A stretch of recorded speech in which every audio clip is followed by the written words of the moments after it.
Wala nang maraming paligoy-ligoy pa, diretso sa punto na. Maiksi lang ang komentaryo, pero diretso sa punto. Maraming kuro-kuro, may tiwali, may totoo.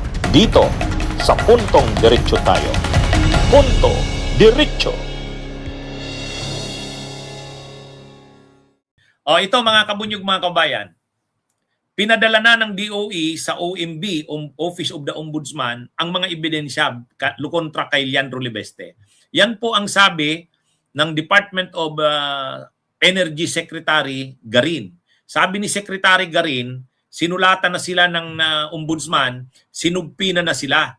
Pinapasubmit sa kanila yung lahat ng mga records ng departamento nila, Department of Energy, tungkol sa solar energy projects ni Leandro Libeste. O yan, yung mga kumpanya ni Leandro Libeste.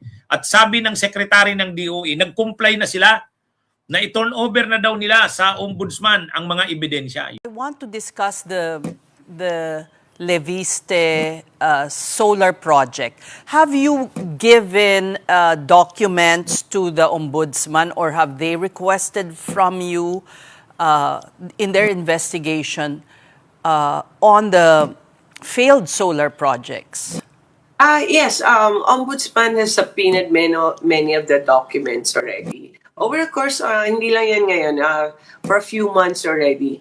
And I'm not privy to what are the, anong inaaral nila, or basta we just follow the instructions kung anong documents na kailangan nila. So yes, we have been providing them with the documents they ask from us. Yun.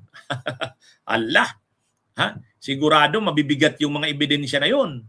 Mabibigat yung mga ebidensya na yun, ha? Laban dito kay Leandro Libeste. Ano yan? Ano ba ang mga nandun?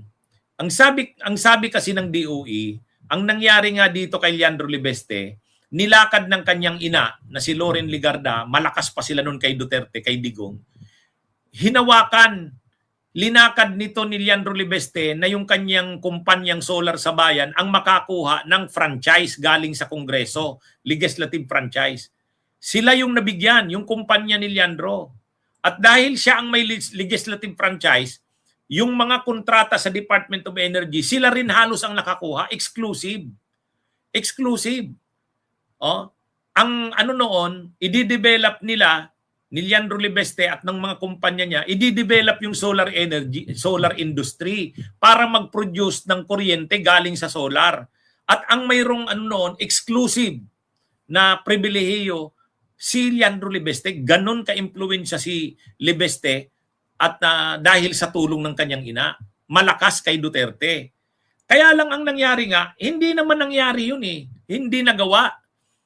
Yung mga terms and condition ng franchise, hindi nagawa. Yung mga yung mga kontrata sa Department of Energy, hindi naman nila nagawa. So ibig sabihin, kaya hindi natin na-develop yung ating solar industry o yung ating solar yung negosyo sa yung source ng kuryente na galing sa solar, hindi masyadong na-develop. Bakit? Exclusive nga. Binigay yung exclusive na right o pribilehiyo sa mga kumpanya ni Leandro Libeste, tapos hindi lang naman pala magagawa. Kaya mayroong pananagutan si Leandro Libeste doon. At yung mga ebidensya turn over na sa office ng ombudsman.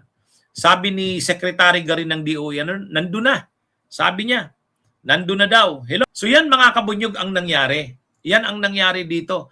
Ang mabigat dito, ayon sa Department of Energy, lahat ng ebidensya laban kay Libeste na i-turn over na nila sa NBI, sa Office of the Ombudsman.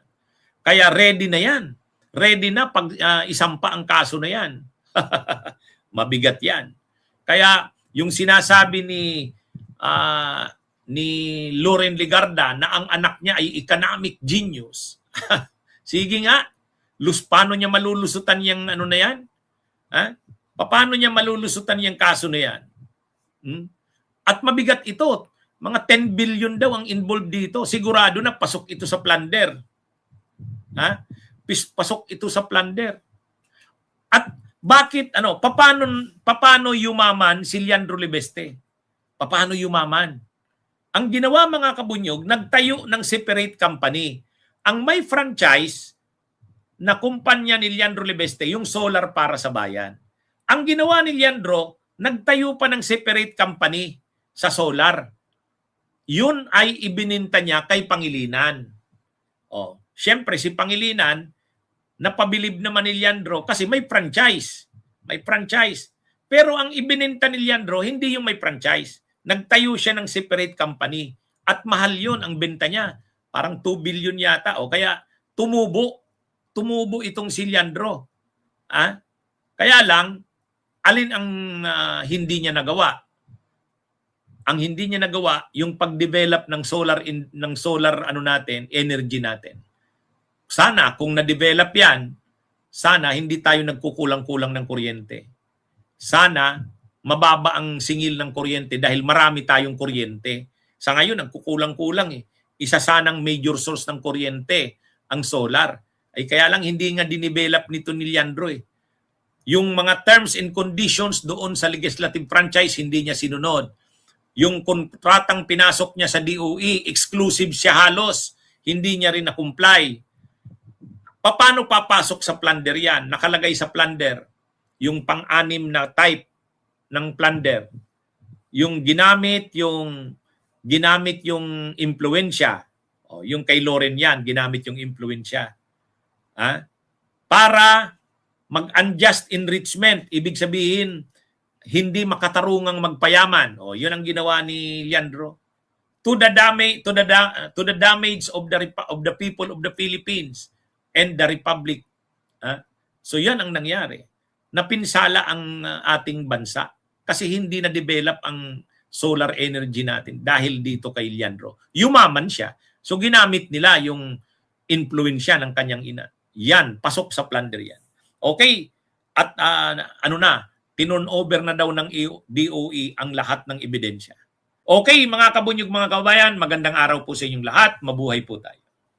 Bunyog, bunyog, halikan na kasama ka. Bunyog, kapag buklod ay may pag-asa. Luzon, Visayas, Mindanao, isa ang pananaw. Sa bagong Pilipinas ang bunyog isisigaw.